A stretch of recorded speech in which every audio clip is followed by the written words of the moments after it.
Welcome to the Mind for Success podcast. I'm your host, Kimberly Lebbing, and I love seeing business professionals, leaders, and entrepreneurs have massive success in their businesses. Are you ready to reach a higher level in your business? Are you looking to rise to the top and break through the barriers that are holding you back? If this is you, join us on the Mind for Success podcast. Welcome to the Mind for Success podcast. And today I am super excited to introduce our guest, Marianne Biangardi. Marianne is a business development and client service leader for Schmersahl Treloar, and she studied fine arts and graphic design abroad at SACI International and graduated from Fontbonne University with a BFA. She began her career working in the accounting industry. And a few years in, she made more of a leap from administration into marketing, and she practices development in the area of the firm. Her clients and connections are predominantly in the manufacturing, distribution, and construction industries. She has a gift and a passion for connecting people. This I know about her. And she was nominated as one of the top 100 people to know to succeed in business from the St. Louis Small Business Monthly. She's a member of St. Louis Makes Manufacturing, the American Subcontractors Midwest, Site Improvement Organization. Her talents include building strategic partnerships and maintaining client relationships. And she is an enthusiastic member of her community. She enjoys distance running and her volunteer roles in the fitness industry with MSE Racing and others. She is a mom of three, Zoey, Claire, Ronin, and three furry kids, 2 cats and a dog. And she enjoys spending a great deal of time with her family and friends. And she's also an avid blues fan. So welcome to the podcast. I love your bio because there's so many awesome, amazing, remarkable things. And you're such an interesting person. And that's why I invited you on. So welcome to the podcast. Thank you for having me. I know I kind of forgot I put that part in there about the blues, but honestly, I have some kind of a problem right now. Mark O'Donnell, my boss, is like, we need to get that corrected. If Kim can help us, with this mindset training you do, he's like, that would be the first thing. I don't understand why you're so obsessed, but I am. Like, my brother started this whole hockey thing when he was little. Our whole family's on board. We love hockey, like, to the point where we're so obsessed. When we turn on games, we have a family text line. I want to go to Toronto. My obsession this summer is to go to Toronto to see the Hockey Hall of Fame. And I don't even play hockey. My kids don't even really want to play. It's just this odd thing that we like. I don't know. Yeah, I think it's awesome. I mean, you're in St. Louis, so it's perfect. Yeah. I love that. So one of the things that really intrigued me about you when we first met was your backstory. And I would love for you to kind of tell everybody, because what you're doing now is not at all what you expected to do when you were starting out. And that's so, right. Yeah, that's so true with, whatever people are doing. I think it's pretty common, but I love your story. So, well, thank you. Yeah. So share with us where you a little bit of your background, where you came from and how you ended up where you are. Sure. So this is part of my personality. I don't know what this is, but it's something where I always think things will work out. So people call me like Pollyanna. It'll be okay. It'll work out. You don't really need a big plan. So I liked art in school, and I was like, I'm really good at it. I'm just going to go ahead and get my art degree. Well, when I graduated, I was like, what am I actually going to do with an art degree? So I didn't really want to stay around and get the teaching certification. So I was kind of like, I could work at a print shop, but they only pay like $6 an hour. I mean, this was 20 years ago, but it still wasn't a good salary. So I just started looking for temp jobs.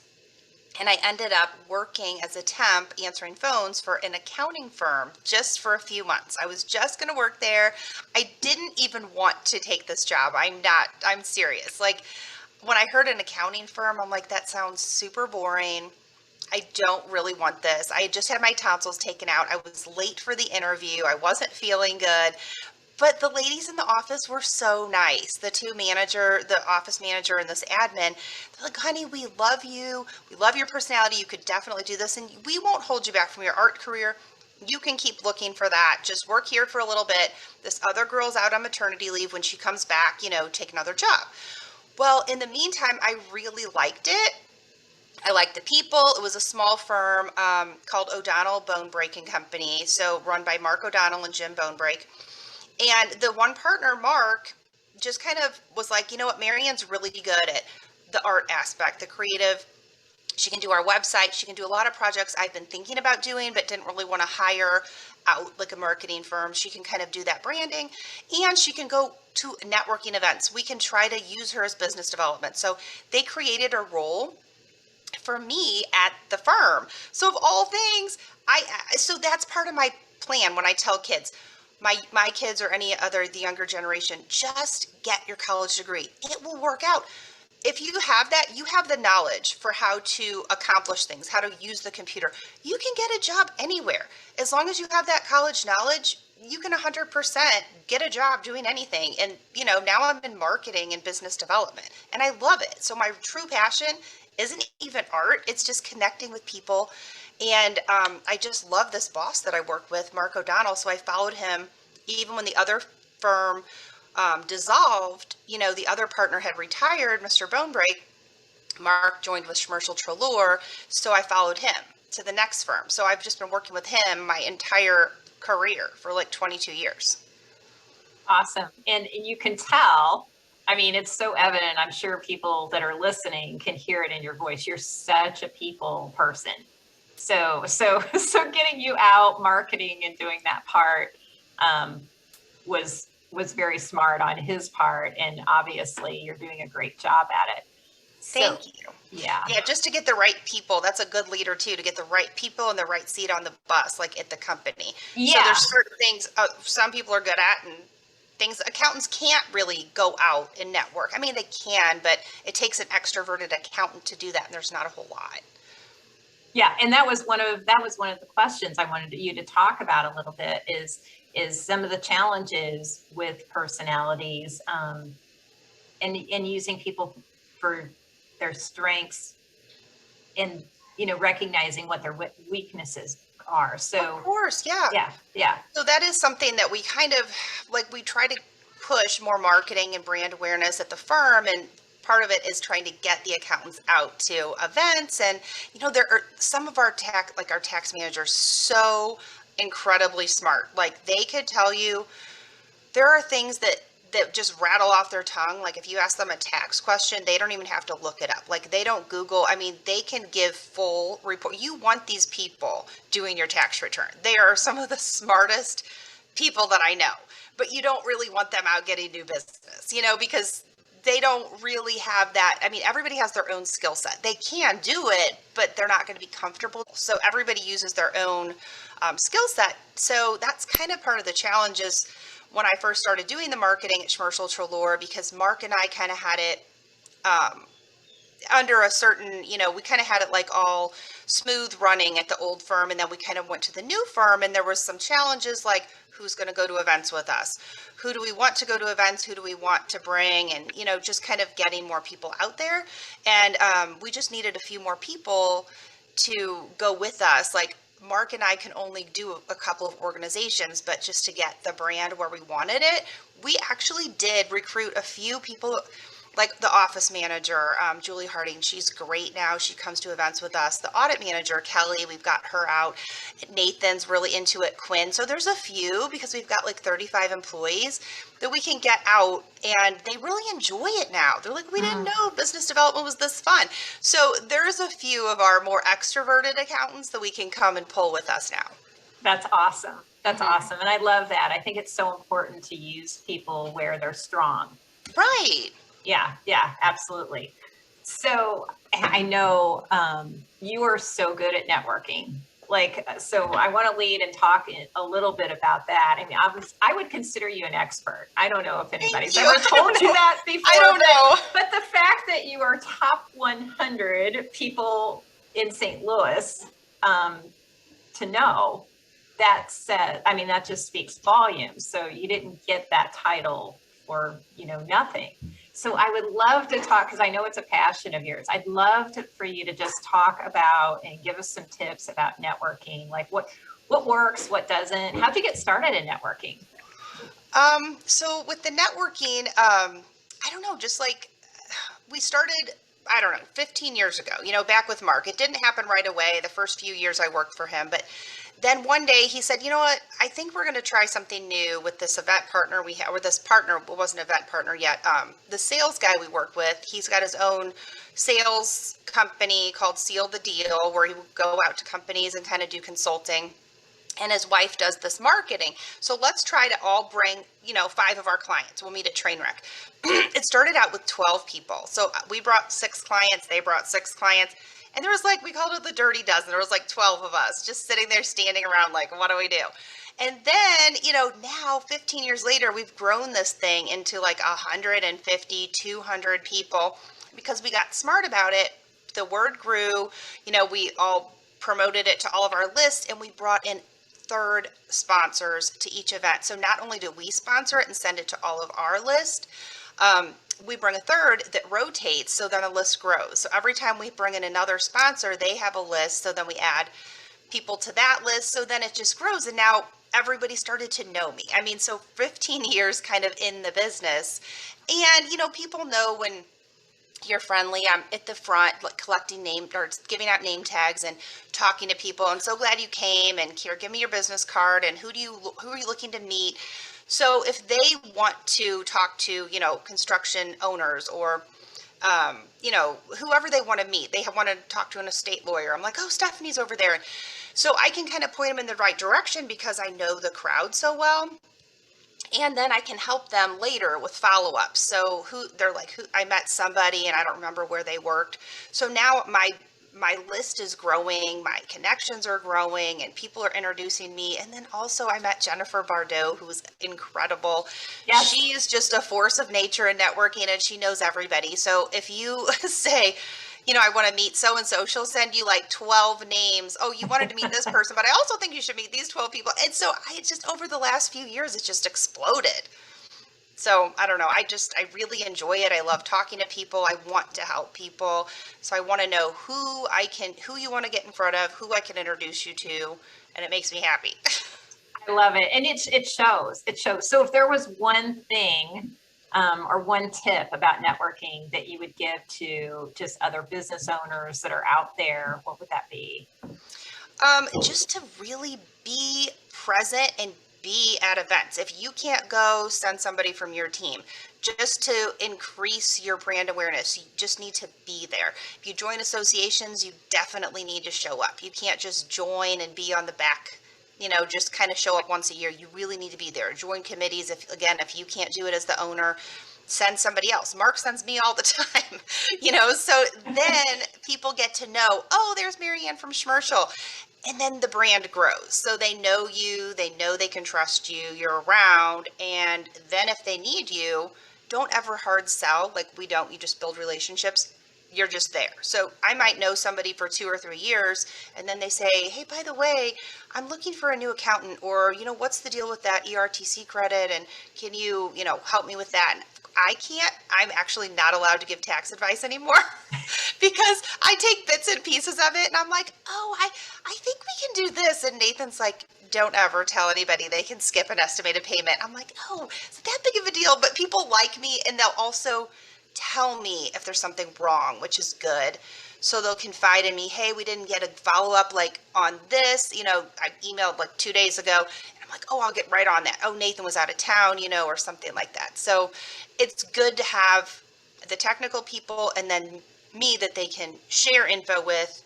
We can tag team it together, and we really pride ourselves on customer service, client service, figuring out what they need and helping. Yeah. So we didn't talk about this in the beginning, but tell us a little bit more about the firm. Sure. So we're a full service accounting firm, predominantly focus on non-for-profits, manufacturing, distribution, and construction, and small to mid-sized businesses, and just tax, audit, and accounting services. So anything you need, we can help. Awesome. Awesome. Okay. So thank you. I forgot to ask you about that in the beginning.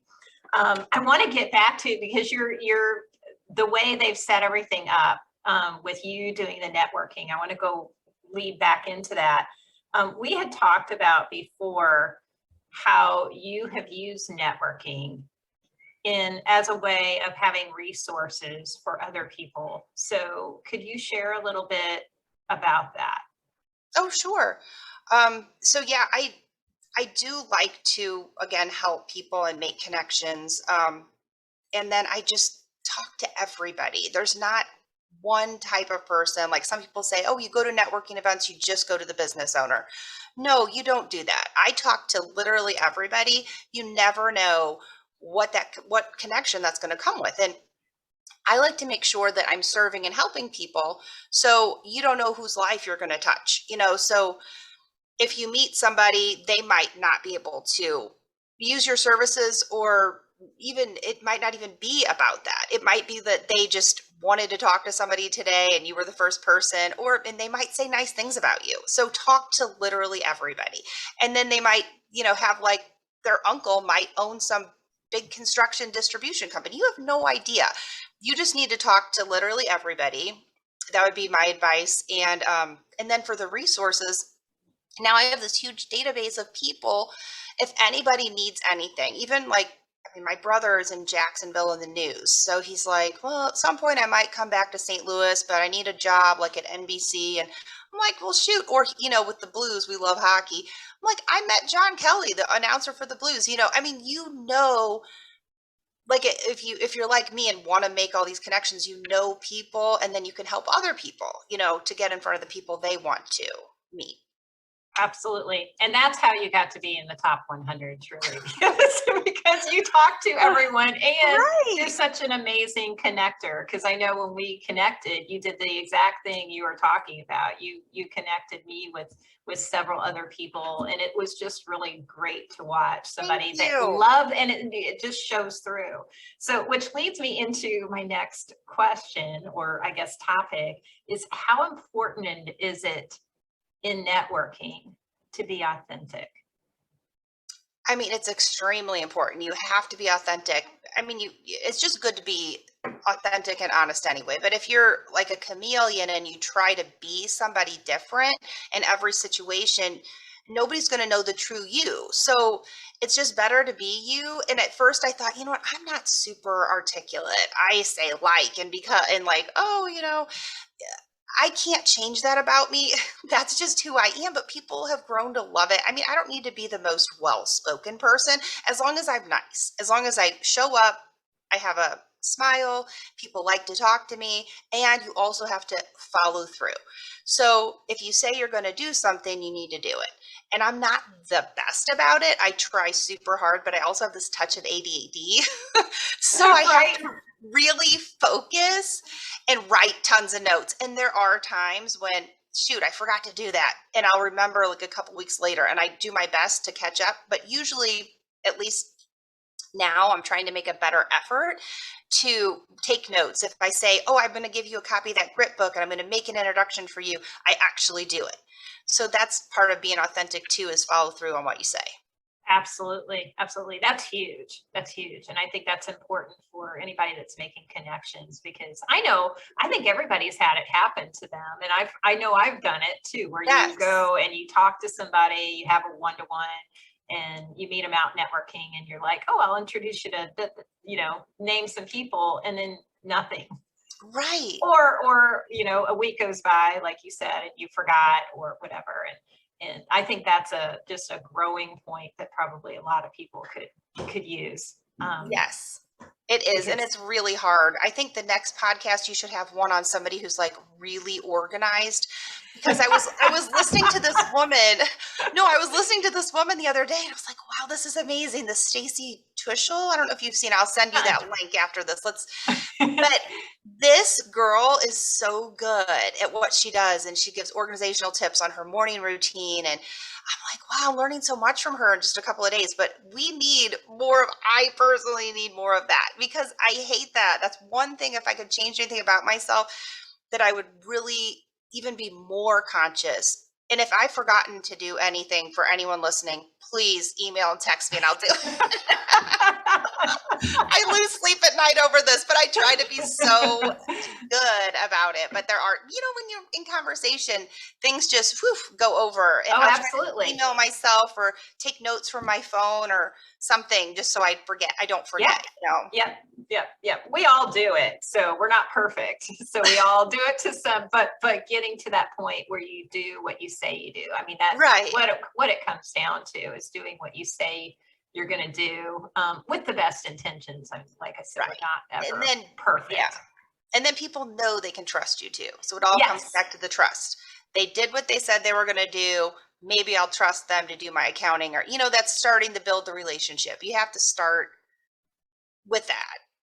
Yeah, absolutely. Yeah. And building that trust is what gets you referrals. Is what gets you clients, and all the other pieces fall in place. Right. Yeah. So any other last tips that you would like to give to our listeners? I mean, I would say, if you're getting into networking, or if you want to start building your brand and marketing more, just start joining associations. Go where your targets are. Like Mark O'Donnell, my mentor, like he always says, if you're going to go fishing for salmon, you're not going to go like in the woods with a gun. You're going to go to the river where the salmon are with the actual correct fishing pole.